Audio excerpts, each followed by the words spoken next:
Redação Novo Tempo de volta. Eu tenho aqui uns abraços para mandar. E especialmente para você, Caroline Magalhães, que está sempre participando nas nossas redes sociais. Receba com carinho aqui o nosso abraço.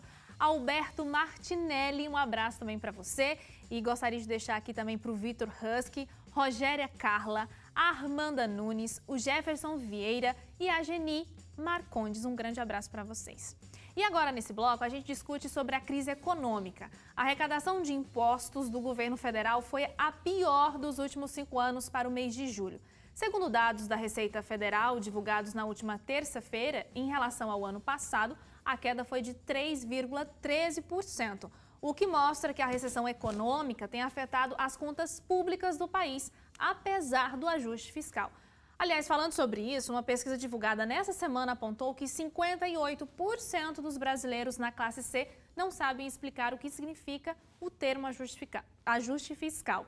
E é bem verdade que a gente tem ouvido falar bastante sobre isso, ajuste fiscal para lá e para cá, mas muita gente não sabe. E agora eu lanço aqui para vocês, caros colegas, quem se arrisca nesse primeiro momento, brevemente, explicar de uma maneira assim, bem didática, bem simples, o que seria esse bendito ajuste fiscal? De maneira bem simples, simplória até, o ajuste fiscal é aquilo que quem está em casa tem que fazer quando as finanças vão mal. Você tem que cortar os gastos, já que você não consegue, de alguma forma, aumentar as receitas. Ou você tenta também aumentar a receita. Como é que você faz isso? São duas formas para você melhorar as contas dentro de casa. Ou você arruma um segundo emprego, um terceiro emprego, alguma outra coisa para ganhar mais. Ou faz um bico, né? Faz um bico, alguma coisa assim. Ou você vai pelo lado que dói mais, que é cortar custos. Então, você corta a TV a cabo, diminui o consumo de luz, diminui o consumo de água para você gastar menos se você não conseguir ter mais dinheiro. O que o governo está fazendo é uma mistura das duas coisas. Tenta ganhar mais dinheiro e tenta reduzir os custos. E a única forma que o governo tem de conseguir mais dinheiro é por meio de uma arrecadação de impostos maior. E para cortar custos, aí tem várias maneiras que a gente pode discutir ao longo desse bloco aqui. Mas basicamente é isso. E o governo está fazendo isso, obviamente, porque nos últimos anos gastou muito dinheiro e agora, até no balanço do ano passado, viu que ficou devendo. Eu não lembro agora de cabeça qual foi o déficit, né? A conta que ficou devendo, mas foi muito dinheiro. Acho que na casa dos milhões daqui, dos 10 bilhões. Agora vem cá, Leite, esse esquema do ajuste fiscal, ele tem que acontecer gradativamente, não é isso? Durante qualquer período de governo, enfim, não é uma coisa que tem que acontecer ao longo do processo, porque o que a gente vê alguns economistas falando é que agora o governo segurou e agora vai ter que fazer de maneira abrupta, né? É o que o Leite falou. O que a gente acompanhou no Brasil nos últimos anos foi um gasto exorbitante e falta de planejamento para o orçamento da União. E aí chegou num ponto em que não dá mais. É igual você chega em casa, sei lá, o pai perdeu o emprego, a mãe perdeu o emprego, então você está entrando menos dinheiro do que você precisa para sobreviver, para viver a família. É o que o Brasil está passando agora. Então, nesse momento, a única solução que o país tem é fazer o que a gente está chamando, o que a gente chama de ajuste fiscal. É mais comum, fora do Brasil, a gente ouvir, por exemplo, quando fala sobre a Grécia, as medidas de austeridade. São austeridades por quê? Porque são coisas rígidas, são são exigências muito fortes para a população. No Brasil, a gente chama de ajuste fiscal. É quase a mesma coisa.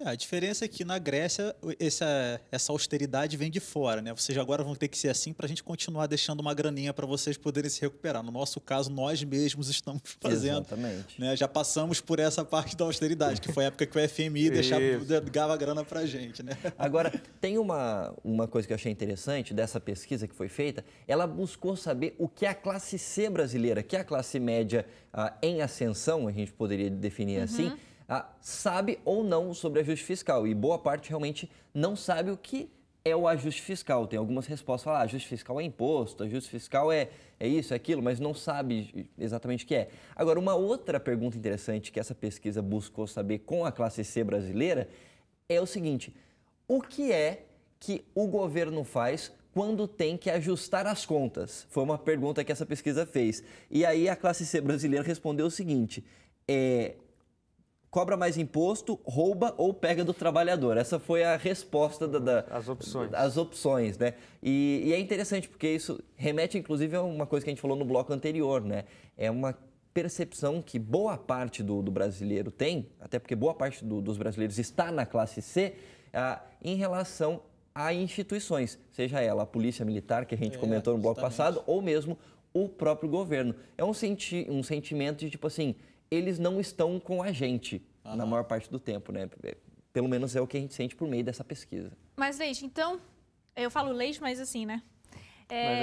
Pode ser todo mundo. Falar com ele, tá? Não é só com ele.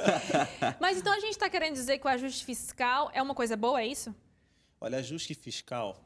Assim, é necessário, um mal necessário? O ajuste fiscal a verdade é a seguinte, o governo já... De 2 anos para cá, nós temos conhecimento aí de que o governo deixou de repassar alguns gastos que deveriam ter sido repassados para o bolso do cidadão e ele deixou de repassar. Por conta disso, maquiou-se durante esses 2 anos e pouco, houve uma maquiagem das contas do governo. Essa maquiagem caiu, porque choveu, borrou. Tipo isso. Né? Agora no a gente caso, viu. não choveu, né? Agora a gente viu qual é a cara das finanças do país, né? E por conta disso, a gente precisa ajustar as coisas, né? Então, aonde, por exemplo, gasto com energia, por exemplo, o governo não repassava os gastos com energia, ele estava subsidiando, né? Subsidiando e apertando as distribuidoras de energia aí, né? Então, o que aconteceu? A hora que a batata quente parou de uma vez, não dá mais para girar, quem é que vai pagar? É o próprio consumidor. Essa conta nós deveríamos estar pagando já há algum tempo. Por exemplo, no caso da energia, só um dos exemplos. Você está sentindo no seu bolso, aí em casa, o aumento na conta de energia, exatamente por conta disso. Deveria sentir esse aumento gradativamente de 3 anos para cá, né? Deveria estar sentindo, assim, cada dia aumentando um pouco mais. Assim, aí fala-se objetivos políticos, outros falam que foram os programas de transferência de renda, aí tem opções de explicação, né? Mas, assim, a leitura que se faz mais imediata é de que o governo, por uma medida, assim, entre aspas, não gosto de usar essa expressão, populista, não vamos repassar essa grana para o pessoal, que isso vai prejudicar a reeleição, né? Adiantou nada, né? Porque agora... Só que agora a conta veio. E a cobrança do povo, muito mais ainda. Hoje eu ouvi na CBN um comentário da Miriam Leitão que eu achei bem interessante, porque há um contrassenso numa certa parte em relação à desoneração, né, na folha de pagamento, onde o governo acaba aumentando o imposto sobre cada folha de pagamento dos funcionários. Isso, para você que está em casa, afeta a questão que provavelmente muitas empresas vão mandar mais pessoas embora, né?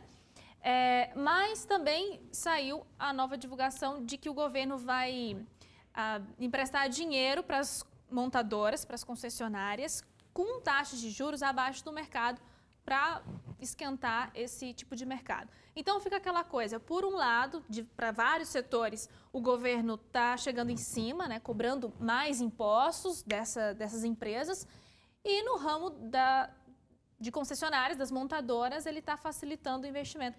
Não é um contrassenso, assim? É porque se você parar para pensar, tem outros dados que precisam ser analisados. É isso que eu ia falar. A gente colocou, por exemplo, que para ajustar as contas, o governo precisa gastar menos e arrecadar mais. A forma de arrecadar mais é cobrando mais impostos. Só que o que acontece? Alguns setores... Não é que começou a cobrar mais impostos, é que havia alguns subsídios ou alguns impostos não estavam sendo cobrados e agora voltaram a ser cobrados. Só que o que acontece? Tem um dado interessante, que acho que até você trouxe ele no Jornal da Novo Tempo, acho que no mês passado, alguma coisa do tipo, que a arrecadação de impostos do governo brasileiro no mês passado foi a menor para um mês de julho dos últimos 5, 6 anos. Mas espera aí, se está querendo ganhar mais imposto, aumentou a cobrança dos impostos e não arrecadou, como é que faz isso? Mas é lógico, se você aumenta a arrecadação de impostos, o pessoal vai começar a comprar menos. Você aumenta a cobrança, por exemplo, para produtos importados, entre outras coisas, o pessoal começa a comprar menos, a arrecadação não aumenta como se esperava. Então você freia a economia e aí, se você aumenta imposto, mas freia a economia, o pessoal para de comprar, não arrecada tanto imposto quanto gostaria. Mas olha, nesse caso, rapidinho, o período de carência, se eu não me engano, são 6 meses para as montadoras, num período em que o governo está precisando de dinheiro. Então ele vai ficar 6 meses retido uma grana que ele emprestou. Mas se as montadoras não estão vendendo, não adianta, não vai arrecadar imposto. Mas aí que tá, ele segura de um lado. Qual é o papel do governo, né? Qual é o papel do governo? Qual é o papel do Banco Central ou mais especificamente, qual é o papel do Ministério da Fazenda no nosso país, né? Ele tem que mediar, e essa é uma lógica do estado de bem-estar social que nasce lá na década de 50, 60 na Europa e tal, e isso vem se estendendo como um modelo para todo mundo, né? Porque foi o, entre aspas, assim, eu vou falar isso, mas entre muitas aspas, foi o meio termo entre a máxima do liberalismo econômico e toda a economia concentrada na mão do Estado, né? Para se achar esse equilíbrio, esse meio termo, chegou-se à ideia de um estado de bem-estar social, que é o Estado mediando as relações entre capital e trabalho. O Estado entra como mediador dessa relação. Então, assim, nesse ponto, na GM, me parece muito coerente, né? A gente tem uma derrocada total dessas empresas aí que estão passando por uma série de dificuldades. A gente tem problema de desemprego também. Então, para os caras não demitirem, o Estado vai e alivia um pouco aqui para poder garantir o emprego e, ao mesmo tempo, ajuda a empresa e tal. Me parece que é um papel mediador do Estado nessa situação. Quanto ao ajuste fiscal e não ter repassado tudo que deveria ter repassado para o consumidor, né? Me parece também, Leite, que tem essa coisa assim, ele, ao mesmo tempo em que isso é causado pelo aumento do imposto, e aí freia um pouco mais a economia, freia um pouco o consumo, é causado também por uma recessão econômica que nós estamos vivendo de agora, né? A nossa recessão econômica ela vem de um pouco antes. E me parece também que existe um jogo político hoje instalado no país polarizado. Vocês estão vendo o tempo inteiro nas notícias, né? De um lado, você tem uma base governista que está fragilizada e, por outro lado, você tem uma oposição que conseguiu fazer os seus acordos políticos de modo que esta base governista começa a ficar dissolvida. Aí tem um papel proeminente aí do PMDB nessa história, que tem as duas casas na mão dele. O Renan Calheiros agora se aproximou mais da Dilma de novo. Vamos ver que bicho que vai dar daqui a pouco. A gente não sabe onde é que vai parar isso. Senado e Câmara. A gente não sabe. Agora, essa polarização faz com que essa oposição que está austera, que está batendo forte, que está querendo um espaço de poder maior, ela começa a bater em elementos, em coisas que não são exatamente somente culpa do governo. Existe um cenário ruim do ponto de vista econômico no mundo acontecendo. E que nós estamos sofrendo consequências por isso. Junto com isso, nós temos uma política econômica equivocada, que aí fez a crise ficar desse tamanho. A ideia que nós temos é que tudo é culpa do governo, ou que tudo é culpa da crise econômica internacional. Mas, na verdade, nós temos a conjunção desses dois fatores, entendeu? Então, me parece também que todo esse ranço de só falar mal do governo, bater no governo e tal, sei lá, me parece também que também não é muito construtivo, porque a gente tem... o governo também não controla tudo que ele quer. Tanto é que, se a gente parar para pensar, se qualquer outra pessoa assumisse o governo nesse momento, talvez tomaria as mesmas medidas que a nossa presidenta, né? Porque...